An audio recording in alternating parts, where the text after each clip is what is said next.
শুভেচ্ছা দর্শক, সকলকে আমন্ত্রণ জানাচ্ছি প্ল্যানেটারি হেলথ একাডেমি সুরক্ষায় প্রতিদিনের আজকের আয়োজনে পাওয়ার্ড বাই ইউনিকো হসপিটালস। দর্শক, আমাদের যত রোগ ব্যাধি আছে তার সঠিক চিকিৎসায় সঠিক রোগ নির্ণয় কিন্তু প্রচণ্ড গুরুত্বপূর্ণ এবং সেখানে রেডিওলজি অত্যন্ত গুরুত্বপূর্ণ ভূমিকা পালন করে। আমরা এখন যখনই কোনো হসপিটালে যাই আমরা কিন্তু দেখি অনেক জায়গায় রেডিওলজি বিভাগ কথাটি লেখা আছে। কারা এখানে কাজ করেন, কি প্রযুক্তি এখানে ব্যবহার করা হয় এবং কেন এই প্রযুক্তিগুলো গুরুত্বপূর্ণ, এই বিষয় নিয়ে আজকে আমরা কথা বলবো। এ বিষয়ে কথা বলার জন্য আমাদের সাথে দুজন বিশেষজ্ঞ যুক্ত হচ্ছেন। আমি প্রথমেই পরিচয় করেছি ডক্টর সুমাইয়া হাসান, তিনি consultant diagnostic and interventional radiology, Unico hospitals. Doctor Sumaiya Hasan, স্বাগত আমাদের অনুষ্ঠানে। ধন্যবাদ চ্যানেল 24-কে আমাকে আমন্ত্রণ করার জন্য। ধন্যবাদ। আমাদের সাথে যুক্ত হচ্ছেন ডক্টর বিদ্যুৎ কুমার সাহা, তিনি senior consultant and coordinator diagnostic and interventional radiology, Unico hospitals. Doctor Saha, স্বাগত আমাদের অনুষ্ঠানে। ধন্যবাদ সবাইকে আমাদের আমন্ত্রণ জানার জন্য। ধন্যবাদ। দুজন আমাদের সাথে যুক্ত হচ্ছেন সেজন্য। আমরা যেটি বলছিলাম যে রেডিওলজি বিভাগ এটি অনেকেই অনেকভাবে দেখেন এবং হসপিটালে যখন আমরা চিকিৎসা নিতে যাই বিষয়টি আমরা জানি এবং যখন সেখানে ঢুকি আমরা নানান পরীক্ষা নিরীক্ষার সম্মুখীন হই। আসলে রেডিওলজি বিভাগটি কি প্রযুক্তি বা কি রোগ নির্ণয়ের প্রযুক্তিকে একসাথে ধারণ করে, এই বিষয়ে প্রথমে ডক্টর বিদ্যুৎ কুমার সাহা। খুবই গুরুত্বপূর্ণ। অ্যাকচুয়ালি রেডিওলজি কথাটা হচ্ছে ইংরেজি ওয়ার্ড থেকে এসছে, বাট এটার বাংলা যদি আমরা বলি তাহলে এটা রঞ্জন রশ্মি থেকে এসছে। এখন আমরা এটা রেডিওলজিটা খুব কমন হয়ে গিয়েছে। এখানে আমরা মেইনলি যেটা করি সেটা হচ্ছে যে এক্স রে, তারপর আলট্রাসোনো, সিটি স্ক্যান, এমআরআই এবং আলট্রাসোনোর মধ্যেও আবার আমাদের আছে ম্যামোগ্রাফি, এক্স রে, রেডিয়েশন যেটা আছে। আলট্রাসোনোতেও আমরা বিএমডি আছে আমাদের, তারপরে নিউক্লিয়ার মেডিসিন যদিও রেডিওলজির মধ্যে আছে, তারপরে সেটা এখন স্পেশালিটি, সাব স্পেশালিটি হয়ে গিয়েছে। এখন আমরা রেডিওলজি থেকে বের হয়ে যেটা দেখছি সেটা হচ্ছে ইন্টারভেনশন রেডিওলজি আমাদের একটা part and parcel of our life হয়ে গিয়েছে, যেটা আমাদের এক্সটেন্ডেড সাব স্পেশালিটি হিসাবে আমরা গণ্য করছি। আর মোটামুটিভাবে আমরা যে পেশেন্টগুলোকে আমরা দেখে থাকি সেখানে এক্স রেটা সবচেয়ে বেশি থাকে আমাদের, তারপরে ultrasono patient to some extent, যেখানে আমরা এক্স রে এবং আলট্রাসোনোতে বুঝতে পারি না কিংবা আমাদের ফার্দার ইনভেস্টিগেশনের দরকার আছে, সেক্ষেত্রে আমরা সিটি স্ক্যানটাকে প্রায়োরিটি দিই। সিটি স্ক্যানে এখানে একটা আছে যে আবার রেডিয়েশন কিছু আছে, রেডিয়েশন কোনো জিনিস সিটি স্ক্যানে খুব ভালো দেখা যায়, সেক্ষেত্রে আমরা সিটি স্ক্যান বলে থাকি। আর না হলে পরবর্তীতে আমরা এমআরআই অ্যাডভাইস করি, যেটা নাকি আমাদের সবচেয়ে হায়ার ইনভেস্টিগেশন বলে মনে করি, যেখানে কোনো রেডিয়েশনে কোনো ঝুঁকি নেই। আচ্ছা, তাহলে বিষয় হচ্ছে আমাদের অভ্যন্তরীণ অঙ্গ প্রত্যঙ্গের যে ছবি আমরা দেখতে চাই আমাদের যে কোনো রোগের ক্ষেত্রে, গুরুত্বপূর্ণ রোগগুলোর ক্ষেত্রে, সেটা পুরোটাই কিন্তু বলতে হচ্ছে রেডিওলজির এই প্রযুক্তিগুলোর মধ্যেই আসছে আসলে। হ্যাঁ, অলমোস্ট আমরা রেডিওলজি বলতে শুধু আমরা ইমেজ বুঝি না, আমরা এক্স রে বলতে শুধু ইমেজ বুঝি না, এটা একটা ফুল অফ ইনফরমেশন। জি, আমরা এজ এ রেডিওলজি যেটা পাই ওখান থেকে সেটা সব ইনফরমেশনগুলো আমরা মডালিটি বেসড এখান থেকে পেয়ে আমরা চেষ্টা করি সেখানে একটা নিয়ার টু দ্য ডায়াগনোসিসে পৌঁছতে আর কি। সেখান থেকে আমরা ক্লিনিশিয়ান কিংবা রেফারিং ফিজিশিয়ানকে আমরা একটু গাইড করি যে প্রবাবল কজ, যেটা কারণে রোগী কিংবা তার রোগটা এদিকে যেতে পারে। ফার্দার সেটা ক্লিনিশিয়ান কিংবা প্রাইমারি ফিজিশিয়ান যারা আমাদের কাছে আছে তারা তখন নির্ণয় করে যে এটা সার্জিক্যাল অপশান না এটা মেডিসিনের অপশান। সেক্ষেত্রে এভাবে আমরা তাকে গাইড করে থাকি আর কি। অনেক ধন্যবাদ ডক্টর বিদ্যুৎ কুমার সাহা এত সুন্দর করে বিষয়টি ব্যাখ্যা করার জন্য। তাহলে বুঝতেই পারছি যে যারা এই ট্রিটমেন্টের সাথে জড়িত আছেন, একজন সার্জন হোক, সার্জারি যিনি করছেন অথবা আমাকে যিনি ওষুধ দিচ্ছেন, তাদের অনেক সিদ্ধান্ত কিন্তু আপনাদের এই তথ্যের উপর নির্ভর করে। তো এই কথার সূত্র ধরে আমি আসি যে ডক্টর সুমাইয়া হাসান, যে এই যে গুরুত্বপূর্ণ কাজগুলো আপনারা যারা করছেন, আপনারা দুজনেই যেমন উচ্চতর ডিগ্রি নিয়েছেন, আপনি সিঙ্গাপুর উচ্চতর ডিগ্রি নিয়েছেন, আপনি ভারতে উচ্চতর ডিগ্রি নিয়েছেন, এরকম তো আছেন আপনারা। আরও কারা কারা এই রেডিওলজি বিভাগে কাজ করে, তারা কোথা থেকে আসে, আমাদের বাংলাদেশের এই লোকবলগুলো কারা? লোকবল সত্যি কথা বলতে আমরা কয়েকটা ভাগে ভাগ করতে পারি। একটা তো আমরা ডাক্তার, যারা আমরা ডাক্তার ব্যাকগ্রাউন্ড থেকে আসি, এদেরকে টার্মিনোলজি দেওয়া হয় রেডিওলজিস্ট। এরা আমরা এমবিবিএস ডিগ্রিটাকে কমপ্লিট করে তারপরে আমরা এই বিষয়ের উপরে উচ্চতর ডিগ্রি নেই যে, এবং তারপরে সাব স্পেশালিটিতে যাই। এগুলোর অনেকগুলো আমাদের দেশে এখনও অতটা ইন্ট্রোডিউস হয়নি, কিন্তু সাব স্পেশালিটি যেমন নিউরো রেডিওলজি, যারা হচ্ছে ব্রেইন নিয়ে কাজ করবে, হেড নেক, তারা আবার মাথার সাথে গলা পোষণটুকুও দেখবে। চেস্ট রেডিওলজি আছে, যারা শুধুমাত্র চেস্ট নিয়ে কাজ করে। বডি ইমেজিং, যেটা আমার এইখানে আমরা চেস্ট, পেট, অ্যাবডোমেন, হ্যাঁ, এই পোর্শনটুকু দেখি। এমএসকে আছে যারা মাসেল রিলেটেড কাজ করে, তা অনেক সাব স্পেশালিটি আছে। আর ম্যান বিহাইন্ড দ্য মেশিন যেটাকে আমরা বলি, আমাদের রেডিও টেকনোলজিস্ট, এরা হাইলি এফিশিয়েন্ট হতে হয়। এরা কিন্তু একটা আলাদা, এদের 4 বছরের এরা কোর্স করে এবং তাদেরও আরও উচ্চতর ডিগ্রি আছে। তো এদেরকে আমরা রেডিও টেকনোলজিস্ট বলি। এক্সরেতে আছে, হ্যাঁ, এবং সিটি এবং এমআরআই আছে, এবং সিটি এমআরআইও এরা আবার উচ্চতর প্রশিক্ষণপ্রাপ্ত হতে হয়। যেমন কার্ডিয়াক অ্যানজিও, এটার জন্য তাকে উচ্চতর প্রশিক্ষণপ্রাপ্ত হতে হয়। তা এই আমরা বেসিক্যালি আসলে বলতে গেলে স্কিলড যেটাকে আমরা বলি, সেরকম লোক নিয়ে আমাদেরকে কাজ করতে হয়। এরকম তাহলে এই প্রসঙ্গে আমাদের দেশে যারা অনেক হসপিটালে তো আসলে এরকম ফ্যাসিলিটি এখন আছে, একদম বেসিক এক্সরে থেকে শুরু করে যেমন সিটি স্ক্যান বা এমআরআই, এগুলো অনেক অ্যাডভান্সড, সেটা সহ কিন্তু অনেক জায়গাতে আছে। এদের বেশিরভাগ লোক তো আমাদের দেশেই তো ট্রেন আপ হচ্ছে, সেরকম ভাবে দেশেও হয়। আর এদের ক্ষেত্রেও কিন্তু উচ্চতর ডিগ্রিরা বাইরে থেকে আনে। হ্যাঁ, এদেরও অনেক ধরনের কোর্স আছে। যে বললাম যে কার্ডিওলজির জন্য আলাদা, এমএসকে, কারণ এগুলো এক একটা জিনিস কিভাবে করতে হবে এটা ওদেরকে ট্রেন আপ হতে হয়। এমআরআই যে জিনিসটা, এটা খুব একটা ডেলিকেট জিনিস, এটা কিন্তু ওদের ট্রেন আপ হতে হয়। যেমন পেরিফেরিতে দেখা যায় রুগী করে নিয়ে আসলে আমরা বললাম না এটা ঠিক মতো হয়নি, আবার করেন। রুগী তখন কিন্তু খুব একটা সমস্যায় পড়ে যায়। এতগুলো টাকা খরচ করে তারা টেস্ট করলে আমরা বলছি আবার করেন, কেন এটা হয়? সিম্পল যদি একটা এক্সরে ধরি, যদি ঠিক মতো রুগীকে আমি দাঁড় না করাই, হ্যাঁ, একটা চেস্ট এক্সরে, বুকের এক্সরে যেটা আমরা বলি, সেটাও যদি আমি সঠিকভাবে না নিই, যে রুগীকে বলতে হবে আপনি দম ধরেন, পজিশন আছে, ঠিক মতো দাঁড় করানো, এই জিনিসগুলো না হলে কিন্তু ওই যে আমি যে বললাম যে ম্যান বিহাইন্ড দ্য মেশিন যদি ঠিক মতো না হয়, আমরা তার পরের ধাপ, আমাদের রোগ নির্ণয় ঠিক মতো হয় না। এই জন্য পেরিফেরিতে আমরা চাই যে শিক্ষিত টেকনোলজিস্ট যাক, যাদের পরীক্ষাটা ঠিক মতো হবে, রোগীর অযথা রোগীর পয়সা নষ্ট হবে না। তো এটা একটা সেক্টর, এখানে আমাদের এই সেক্টরটা না, আমাদের বলতে পারেন যে এর বিষয়ে শিক্ষিত লোক নিয়ে আমাদের কাজ করতে হবে।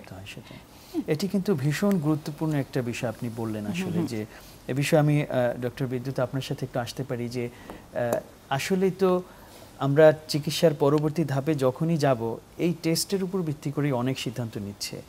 সেখানে আমাদের দেশে যে ইনস্টিটিউটগুলোতে এদেরকে প্রস্তুত করা হয়, যেটা বলছে ম্যান বিহাইন্ড দ্য মেশিন, আমার কাছে একটা ভালো মেশিন আছে, কিন্তু এটা যদি ভালো অপারেশন না হয় তাহলে তো সেটার রেজাল্ট আসলে ঠিকমতো আসবে না। এই জায়গাটা কি খুব যত্ন করে আমাদের এখানে পাঠ্যক্রম কি ঠিক আছে? আমাদের যাদেরকে শেখানো হচ্ছে, যারা শেখাচ্ছেন, তারা কি যথেষ্ট দক্ষতা নিয়ে শেখাচ্ছেন? কি মনে হয় আপনার এই জায়গাটা? এই ব্যাপারে এটা খুবই গুরুত্বপূর্ণ, আর man behind the machine is always important. যখন আমরা রেডিওলজির কথা চিন্তা করি, তখন এখানে কোয়ালিটি, তারপর প্রিসিশন, এই জিনিসগুলো যখন থাকতে হবে। আমরা মেশিন হয়তো আছে আমাদের, কিন্তু সেখানে যে টেকনোলজিস্ট, তাদের যে বেসিক এডুকেশন, এটা আমার মনে হয় অনেক আগে অনেক কম ছিল। এখন সময়ের সাথে সাথে সেই নাম্বারটা হয়তো ইনক্রিজ হয়েছে, বাট আমি আমার গত 20 থেকে 25 বছরের এক্সপিরিয়েন্সে বলতে পারি এখানে আমরা অনেক পিছিয়ে আছি। কেন পিছিয়ে আছি? হয়তো আমাদের কারিকুলাম, তারপর সুপারভিশন, তারপর যারা গভর্নিং বডি আছে তাদের একটা কর্তব্য আছে, তারা যে প্রতি বছর যাদের ইয়ে করছে স্ট্যান্ডার্ডাইজেশন অফ দ্য ডিগ্রি, এই জিনিসগুলো আমার মনে হয় as per the neighbouring countries in south Asia, যেটা আমরা বলি আশেপাশের যে দেশগুলোতে কিংবা পাশ্চাত্যের যে দেশগুলোতে, এই তুলনায় এটা অনেক পিছিয়ে আমরা এখন। এবং এই কারণেই আমাদের রেডিওলজি যে এটা আমরা মনে করি শুধু এক্সরেতেই না, টেকনোলজিস্ট বলতে সিটি, এমআরআই যতগুলোই আছে, তাতে করে আমরা productive man power, skilled man power with professionalism এবং এডুকেটেড প্রফেশনালিজম, এটা এখনও আমরা অ্যাজ পার পৌঁছতে পারিনি। আচ্ছা, এখানে কিন্তু ভীষণ গুরুত্ব দেওয়া দরকার। আমার মনে হয় যে আমাদের এর চেয়ে এটা যদি আমরা না ঠিক করতে পারি, তাহলে কিন্তু আমাদের চিকিৎসার একটা বেস খুব নরবরে দুর্বল হয়ে আছে। এবং এটা এমন একটা সাবজেক্ট যেখানে নাকি আমরা পোস্ট কোভিড এরাতে আমরা যেটা দেখতে পেয়েছি, যে আসলে human touch with the patient drastically কমে গিয়েছে সব লেভেলেই। আর কমিউনিকেশনটা এতটাই কমে গিয়েছে যে সত্যিকার অর্থে পেশেন্ট অনেক ক্ষেত্রে ডিস্যাটিসফ্যাকশন হয়ে যায়।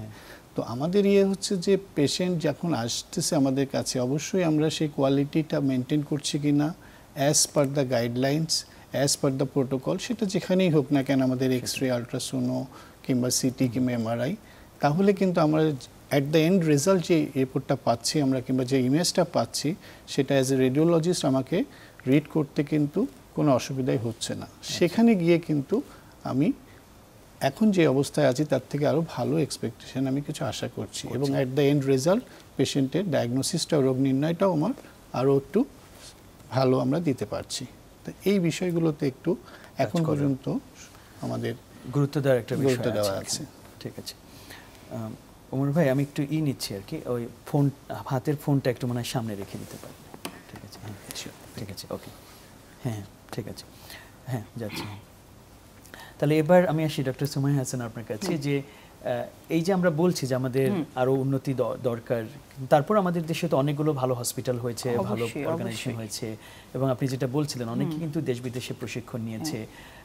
আপনাদের যে ইউনিকো হসপিটাল যেখানে আপনারা কাজ করছেন, সেখানে কেমন অবস্থা, এবং দেশের আরো শীর্ষ হসপিটালগুলো বা সরকারি হসপিটালগুলো সম্বন্ধে কি বলবেন? সব হাসপাতাল থেকে আসলে এই যে জায়গাটা মানে ডিসহার্টেন হওয়ার, মন খারাপ করার কিছু নেই।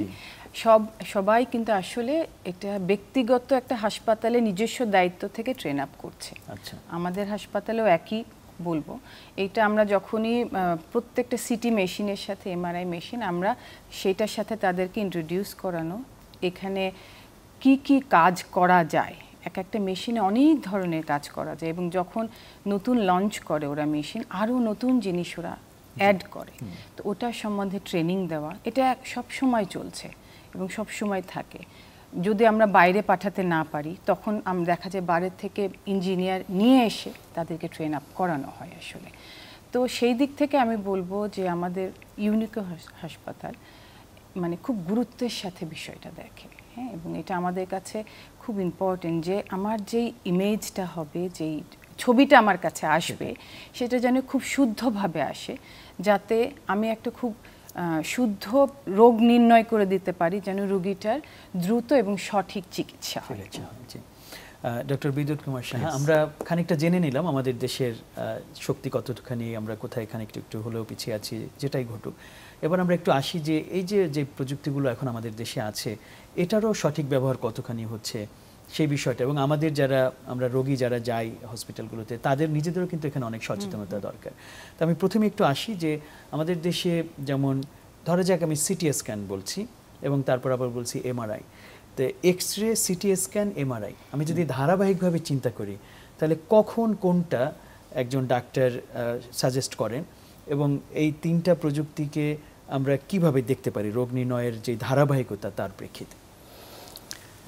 Actually x-ray, ultrasono, CT scan এবং এমআরআই যেটা, সেটা প্রত্যেকে ইন্ডিকেশন, যেটা আমরা বলি রোগের একটা নির্ণয় করার যে প্রথম প্রস্তুতি, যেটা প্রথম হিসাবে আমরা সাধারণত এক্স-রেটাকে প্রিফার করি। কোনো পেশেন্ট যখন কোনো ডাক্তারের কাছে আসে, তখন ওপিডিতে অবশ্যই তাকে সেটা তার রোগভিত্তিক চিকিৎসা হিসাবে এক্স-রেটা আমরা প্রথমে দিয়ে থাকি, কিন্তু এখন আমাদের যেটা দেখেছি যে বেসিক ইনভেস্টিগেশন হিসাবে এক্স-রেটাকে গণ্য করা হয় টু সাম এক্সটেন্ট। যেখানে আমরা দেখি যে না, এখানে পেশেন্টের সেকেন্ড ইয়েতে আসে আলট্রাসোনোটা নন ইনভেসিভ, নন রেডিয়েশন, এবং রুটিনলি আমরা পেশেন্টকে এখন আলট্রাসোনো লিখে থাকি বেসিক একটা ইনভেস্টিগেশন হিসাবে।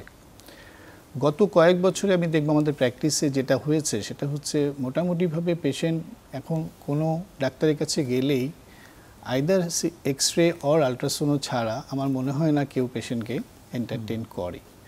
এটা বিগত 10 বছর 15 বছর আগেও এটা ছিল না, কিন্তু এখন আলট্রাসোনোটাও হয়ে গেছে একটা basic investigation. Even to some extent যেটা আমরা দেখি যে সিটি স্ক্যানটাও হেড ইঞ্জুরি হলো কিংবা হেডে টমা হলো কিংবা হেডেক হলো, সেক্ষেত্রেও আমরা প্রথমে ডাক্তার বলে আসি ঠিক আছে সিটি স্ক্যানটা করে আসো। কিন্তু এখানে আমাদের একটা অবজারভেশন যেটা আছে, সেটা হচ্ছে যে কমিউনিকেশনটা ইম্পর্টেন্ট, পেশেন্টের কমপ্লেনটা ইম্পর্টেন্ট, পেশেন্টকে একটু সময় দিয়ে পেশেন্টের যেই কমপ্লেনটা সেটাকে করে প্রপার ইনভেস্টিগেশন অনেক সময় আমাদের মিস হয়ে যায়, এবং এই কারণেই পেশেন্টের যে ডিসস্যাটিসফ্যাকশন লেভেল, সেটা আমার মনে হয় অনেক ক্ষেত্রে প্রপারলি এটা ফলো করা হয় না।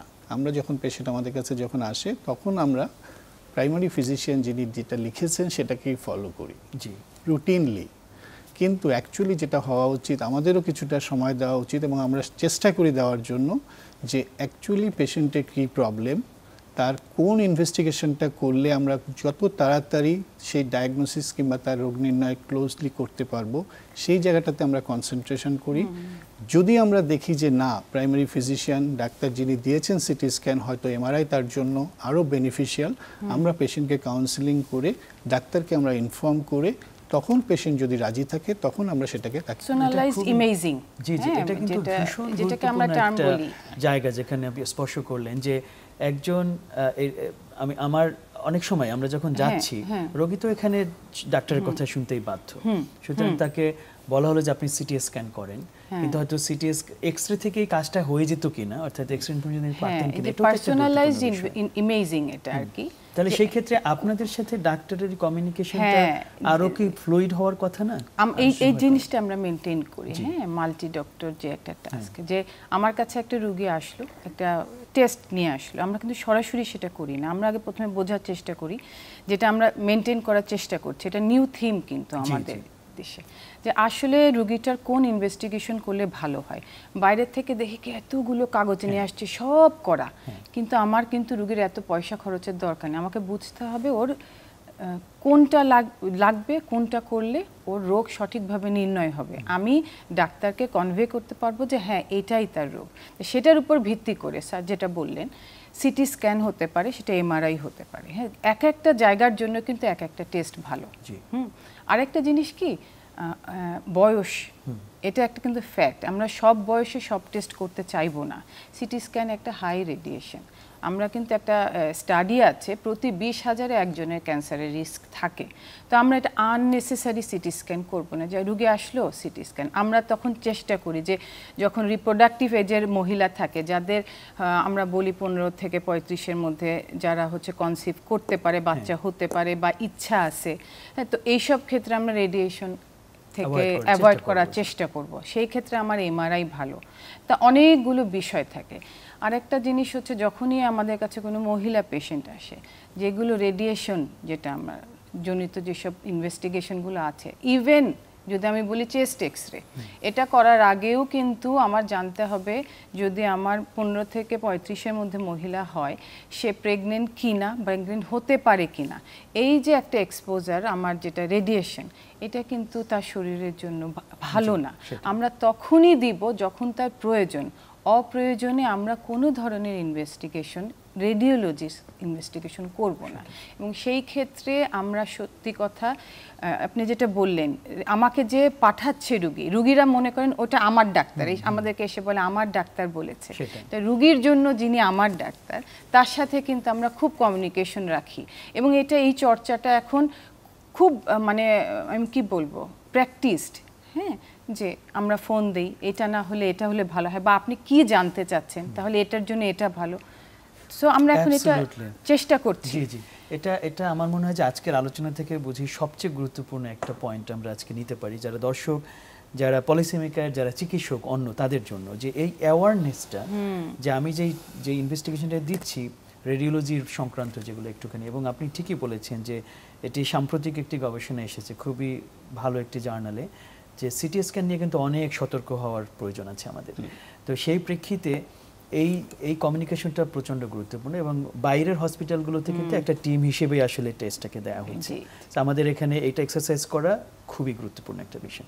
এই প্রেক্ষিতে ডক্টর বিদ্যুৎ, যদি আমরা আসি যে আমাদের দেশের এই যে পেশেন্ট যেখানে অনেকখানি অসহায়, তাকে কিন্তু ডাক্তারের কথাই পুরোটা শুনে তার সব কিছু করতে হচ্ছে, সে যাচ্ছে, এবং অনেক সময় আমাদের দেশের বাস্তবতা হচ্ছে এরকম, আমি একটি ডায়াগনস্টিক সেন্টারে গেলাম, অথবা আমি একটু হসপিটালেরও ডায়াগনস্টিক পার্টে গেলাম রেডিওলজিতে, সেখানে কিন্তু যিনি আছেন ইনফরমেশনটা নিচ্ছেন, সে কিন্তু আমাকে ডিরেক্টলি রেডিওলজির ওখানে দিয়ে দিচ্ছেন, এবং সেখানে হয়তো একজন টেকনোলজিস্ট আছেন।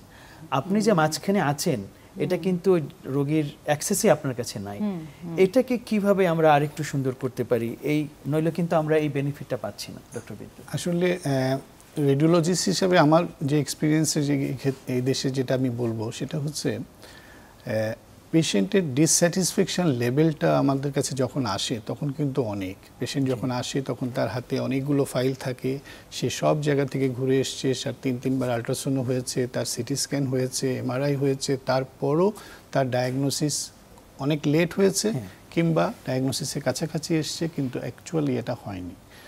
তা আমি সবসময় যেটা আমি ফলো করি সেটা কিংবা আমাদের করা উচিত আমি বলবো সেটা হচ্ছে যে communication is the main barrier. জি, পেশেন্টের সাথে আমার কমিউনিকেশন, পেশেন্টের সাথে আমার যেখানে আসছে তার স্টাফের কমিউনিকেশন, ডক্টরের সাথে ডক্টরের কমিউনিকেশন, আমার পেশেন্টের সাথে রেফারিং ডক্টরের কমিউনিকেশন, এগুলো যদি আমরা তখন করতে পারি তাহলে পেশেন্টের কিন্তু ডিসস্যাটিসফ্যাকশন লেভেলটা অনেক কমে যায়। সেখানে পেশেন্টের সাথে যদি আমরা কিছুটা সময় করি যে না করার আগে আমি তাকে অ্যাকচুয়ালি জানছি যে তার আসলে প্রবলেমটা কি কিংবা সে কোথায় প্রবলেম পেয়েছে কতদিন ধরে, এই যে কথাগুলো যখন আমি তার কাছ থেকে শুনবো তখন কিন্তু তার স্যাটিসফ্যাকশন লেভেলটা এবং তার এটা অনেক কমে যায়। তারপরে আমি যখন পেশেন্টকে দেখি তখন নিশ্চয়ই আমার কাছে যে জিনিসটা আসে সেটা হচ্ছে যে হ্যাঁ হয়তো সব কিছুই আছে বাট কোথাও না কোথাও হয়তো আমরা কোনো জায়গায় হয়তো কিছু কোরিলেশন মিস করছি। তখন আমরা সেটা করি যে পার্সোনালাইজড কেয়ারটা চিন্তা করি যে এই পুরনো সব কিছুর প্রেক্ষিতে পেশেন্টের এখন কি দরকার সেটা আমার ক্লিনিক্যাল এক্সপিরিয়েন্স কিংবা আমাদের বিগত আমরা যেটা মনে করি সেটা হচ্ছে যে পেশেন্টকে যেটা করতে হবে সেটা আমরা করে তখন পেশেন্টকে আমরা ডাক্তারকে বলে দিই। এই জিনিসটা হচ্ছে আমরা হাইপার পার্সোনালাইজড কেয়ার বলি এটাকে, যে একটা পেশেন্ট কেন্দ্রিক যে ট্রিটমেন্টটা, সব ডিজিজ সেম হতে পারে বাট সব পেশেন্টের ক্ষেত্রে তার এটা হচ্ছে ডিফারেন্ট, মানে সে প্রেজেন্টেশনটা হচ্ছে ডিফারেন্ট। কাজে আমাকে পেশেন্টের প্রেজেন্টেশনটা ফলো করতে হবে, নো ম্যাটার আমি ডায়াগনোসিসে পৌঁছি বাট অ্যাটলিস্ট আমাকে এটা বুঝতে হবে অ্যাজ এ রেডিওলজিস্ট, এবং তার জন্য কমিউনিকেশন এবং একটু সময়, এটা আমাদের সবচেয়ে বড় একটা গ্যাপ, সবচেয়ে বড় গ্যাপ। তো আমি আসলে এখানে খুব গুরুত্ব দিতে চাচ্ছি এই আলোচনার প্রেক্ষিতে যে আমাদের দেশের আপনারা যেখানে বসেন, যেন আপনি যে হসপিটালে ইউনিকো হসপিটালে আছেন রেডিওলজি বিভাগে, বিষয়টা কি এমন আপনাদের হসপিটালের প্র্যাকটিসটা আমি জিজ্ঞেস করছি, এবং তারপর অন্য হসপিটালে কি এটাই করা যায় কিনা বা করা হয় কিনা, যে আমি একজন পেশেন্ট, আমাকে একটি টেস্ট অফার করা হলো যে আমার একটা সিটি স্ক্যান করতে হবে, যখন আমি সিটি স্ক্যান করার জন্য আপনাদের রেডিওলজি বিভাগে যাচ্ছি অবধারিতভাবেই আপনি সবার আগে আমার ফাইলটা দেখবেন কিনা, আর অন্য হসপিটালেও একই জিনিস করা হয় কিনা, না করা হলে সেটা কিভাবে আমরা করতে পারি, এটাকে গুরুত্বপূর্ণ মনে হয়। পেশেন্ট যখন আমাদের কাছে আসে তখন আমরা মনে করি যে আমার পেশেন্ট আসলে সত্যিকার সে অনেক জায়গায় ঘুরে এসছে, এই চিন্তাটা আমাদের সবার মধ্যে যদি কাজ করে যে হ্যাঁ সে আসলেই কষ্টে আছে, তাকে আমাকে ডায়াগনোসিস দিতে হবে, এবং সেক্ষেত্রে আমরা তখন সেভাবে পেশেন্টটাকে টেক কেয়ার করি এবং পার্সোনালি করি, এবং যেখানে আউট অফ দ্য ওয়েতে গিয়ে আমাকে রেফারিং ফিজিশিয়ানের সাথে কথা বলতে হবে তখন আমরা অবশ্যই সেটা করে পেশেন্টকে জানিয়ে দিই। আমি এটাই জানতে চেয়েছি যে এটা কি আপনার রেগুলার আপনাদের প্র্যাকটিস, আপনাদের মাধ্যম হয়ে যায়? অন্য হসপিটালগুলো থেকে কাছাকাছি হয় আপনার কি জানাচ্ছেন? না হলে আমরা কিভাবে? আমি আমাদের হাসপাতালের কথাটাই বলি, আমরা একটা কাউন্সিলর বলে আমাদের একজন থাকেন, তার কাজ হচ্ছে ব্রিজিং, যে সেতু পেশেন্ট এবং আমার মাঝখানে, এবং এটা একটা স্বাভাবিক। পেশেন্ট যখন জানবে তার রিপোর্ট কে করছে, তাকে যখন সে দেখবে, তার সঙ্গে কথা বলবে, তার বিশ্বস্ততার লেভেল কিন্তু অনেক বেড়ে যাবে। তার আরও কিছু বলার থাকতে পারে, হ্যাঁ, টেস্ট করার সঙ্গে সঙ্গে যদি আমি টেস্ট করে ফেলি, তার অনেক স্যার যেটা বললেন আর কি, যে মনে অনেক প্রশ্ন থাকে যে আমি বাইরে করেছি কেন হলো না, আবার কেন করব। তো এইগুলোর যে কাউন্সিলিং, এটা আমাদের হাসপাতালে আমরা রেগুলার প্র্যাকটিস করি, এবং প্রত্যেকটা পেশেন্টকে যিনি বাইরে থেকে আসছেন আমরা চেষ্টা করি সিটি এবং এমআরআই এর ক্ষেত্রে, আলট্রাসাউন্ড তো আসলে রিয়েল টাইম ইমেজ যখন করছেন তিনি ডাক্তারের সাথে দেখাই হচ্ছে, তার সিটি স্ক্যান এমআরআই আমরা প্রত্যেকটা পেশেন্টকে অ্যাটেন্ড করি, হ্যাঁ, তার মনের যে একটা স্যাটিসফ্যাকশন লেভেল সেটাকে বাড়ানোর জন্য। আপনাদের, আমি হয়তো এটা প্রশ্ন করাটা ঠিক হচ্ছে কিনা, যে আপনারা যেহেতু একটি হসপিটালে আছেন, কিন্তু আমি জানতে চাচ্ছি যে এটি কি জেনারেলি আমাদের অন্য হসপিটালগুলোতে জেনারেলি হয় কি, আমরা রেফারাল ডাক্তার মানে হচ্ছে আমার কাছে আরেকজন ডাক্তার পাঠান, আচ্ছা, হ্যাঁ, সরাসরিও আসে, কিন্তু ডাক্তার পর্যন্ত আসতে আমরা যেহেতু রিপোর্টিং কাজ, সরাসরি পেশেন্টের সাথে যারা সিটি স্ক্যান এমআরআই করেন বা এক্স-রে রিপোর্ট করেন, ম্যামোগ্রাম রিপোর্ট করেন, সরাসরি সাধারণত দেখা করেন না। আলট্রাসাউন্ডটা হ্যাঁ দেখা হবে রোগীর সাথে, কারণ ওটা তো ডাক্তার নিজে করছে, কিন্তু এইটা একটা নতুন প্র্যাকটিস, এবং আমি মনে করি হওয়া উচিত যে এটা আরো বেশি বাড়ুক। আমি এখানে একটা ইনপুট রাখতে চাই, যেটা হচ্ছে যে আপনি যেটা বলতে চাচ্ছেন যে সব হাসপাতালে প্র্যাকটিস করা হয় কিনা, আসলে যেটা হচ্ছে যে আমরা তো রেডিওলজিস্ট, আমরা রিপোর্ট করি, সেখানে সিটি স্ক্যান রিপোর্ট হয়তো হয়ে গেল, অনেকগুলো একসাথে জমা হয়ে গেল, সেখানে পেশেন্টের হিস্ট্রিটা ইম্পর্টেন্ট, সেই পেশেন্ট কোন কমপ্লেনটা নিয়ে এসছে সেটা যদি ভালোভাবে লেখা থাকে, তাহলে যিনি রিপোর্ট করবেন তার পক্ষে কিন্তু সেটাকে জাস্টিফিকেশন করা কিংবা তার রিপোর্টটা নিখুঁতভাবে নির্ণয় করাটা সুবিধা হয়। বাট আমাদের এখানে আমি দেখেছি যে প্র্যাকটিসটা আসলে যতটুকু না হওয়া উচিত সেরকমভাবে পার্সোনালাইজড কেয়ারটা, দেয়ার ইজ এ গ্যাপ, হ্যাঁ, কারণ সেখানে অনেকটা গ্যাপ আছে, এবং সেটা যদি সব জায়গায় প্র্যাকটিস করা হয় কিংবা সেই সিস্টেমটা যদি ফলো করা হয় কিংবা তার কাছাকাছি যদি যে রিপোর্টগুলো আমরা পেশেন্ট থেকে পাচ্ছি সেগুলো যদি প্রপারলি ম্যানারে রেডিওলজিস্টের কাছে পৌঁছায়, তাহলে কিন্তু রিপোর্টের যে ডিসক্রিপেন্সি কিংবা যে রিপোর্ট যে সেটা অনেকটা কমে আসবে এবং ডিসস্যাটিসফ্যাকশনের লেভেলটা অনেক কমে আসবে। জি, অনেক ধন্যবাদ ডক্টর বিদ্যুৎ। আমরা প্রায় শেষের দিকে অনুষ্ঠানের, আমার মনে হয় এটি দিয়ে আমরা শেষ করতে পারি যে ডক্টর সুমাইয়া আপনার কাছে অনেক সময় দেখা যায় এই ধরনের পরীক্ষা নিরীক্ষার যখন আমরা যাই তখন অনেক প্রস্তুতি নিতে বলা হয় আমাদেরকে, বলা হয় যে আমাদের শরীরের ক্ষেত্রেও যে আমাদের একটা বিশেষ ড্রেস পরানো হয়, অথবা বলে যে শরীরে মেটাল থাকলে সেটা সরিয়ে ফেলেন। এই বিষয়টা কতখানি গুরুত্বপূর্ণ এবং এটি রোগীর জন্য আসলে আমরা মানে একেবারে আল্ট্রাসাউন্ড থেকে শুরু করি, আল্ট্রাসাউন্ডেও কিন্তু একটা প্রিপারেশন থাকে। হ্যাঁ, তাড়াহুড়া করে কোনো কিছুই আসলে হবে না, কোনো কিছু ভালো করে হয় না। যেমন আল্ট্রাসাউন্ডের ক্ষেত্রে আমরা বলি 6 থেকে 8 ঘন্টা না খেয়ে থাকবেন, এটা একটা প্রিপারেশন। পেশাবের চাপ হতে হবে, এটা একটা প্রিপারেশন। এটা আমার গেল আল্ট্রাসাউন্ডের ক্ষেত্রে। আমি যদি এমআরআই ক্ষেত্রে যেটা আপনি বললেন, মেটাল, ধাতু, এটা এমআরআই মেশিনে আসলে কখনোই ঢোকা যাবে না। তবে হ্যাঁ, এটা প্রযুক্তির সাথে সাথে এখন উন্নত যে আমরা সাধারণত যে সকল ধাতু ব্যবহার করা হয়, যেমন কার্ডিয়াক স্টেন্ট, দাঁতে আমরা যেগুলো ব্যবহার করি, যেগুলো আমরা মানে সাধারণত সবাই জানে, সেগুলো এমআর কম্পিটেবল, মানে এমআরআই মেশিনে ঢুকলে কিছু হবে না। এমনকি আমাদের অর্থোপেডিকেরও যেগুলো ব্যবহার করা হয় বর্তমানে, সব এমআর কম্পিটেবলই ব্যবহার করা হয়, যাতে এমআরআই মেশিনে ঢুকলে কিছু না হয়। তারপরেও সবসময় একটা পেশেন্টকে ঢোকানোর সময় আমাদেরকে তার এই প্রত্যেকটা জিনিস আলাদা আলাদা করে জিজ্ঞাসা করতে হবে, এবং রোগীর কথার উপরে না, তার হিস্ট্রি না, তার কাগজের উপরে যে আসলে সেটা এমআর কম্পিটেবল সে দিয়েছেন কিনা, এটা কনফার্ম করেই তাকে ঢুকাতে হবে। যেমন পেসমেকার কিন্তু কখনো এমআরআই কম্পিটেবল হয় না। পেসমেকার যাদের থাকবে তাদের যদি এমআরআই করতে হয়, পেসমেকারকে সরিয়ে করতে হবে।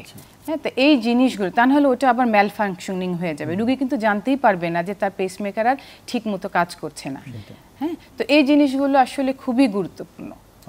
অনেক ধন্যবাদ ডক্টর সুমাইয়া হাসান। একেবারেই শেষ প্রশ্ন করছি ডক্টর বিদ্যুৎ, আপনাকে দিয়ে শেষ করব যে আমাদের দেশে আপনি অনেক দিন ধরেই কাজ করছেন, বলছিলেন কথা প্রসঙ্গে প্রায় 20-25 বছর অভিজ্ঞতা, তার প্রেক্ষিতে আমাদের দেশের এই সেক্টরটাকে কোথায় দেখতে চান, এবং যদি আরেকটু ভালো জায়গায় নিতে চাই জাতীয়ভাবে, তাহলে আপনার পরামর্শ কি থাকবে? আমি বলবো রেডিওলজিতে আমরা অনেক দূর এগিয়েছি, কিন্তু নাম্বার অফ রেডিওলজিস্ট আমাদের দেশে এখন পর্যন্ত সেই পরিমাণ হয়ে ওঠেনি।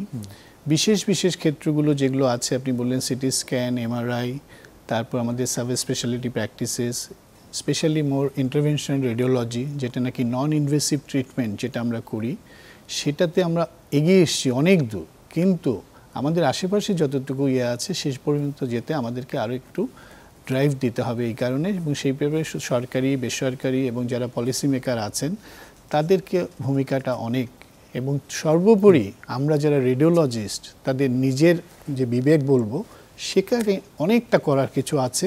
এটা যদি আমরা চেঞ্জ করতে পারি তাহলে আমার মনে হয় অতি শীঘ্রই আমরা সেই পরিমাণে এতে পৌঁছে যাব। ধন্যবাদ ডক্টর বিদ্যুৎ, ডক্টর সুমাইয়া, দুজনকেই কৃতজ্ঞতা জানাচ্ছি আজকে আমাদের সময় দেওয়ার জন্য। দর্শক, শেষ করছি সুরক্ষায় প্রতিদিনের আজকের আয়োজনে।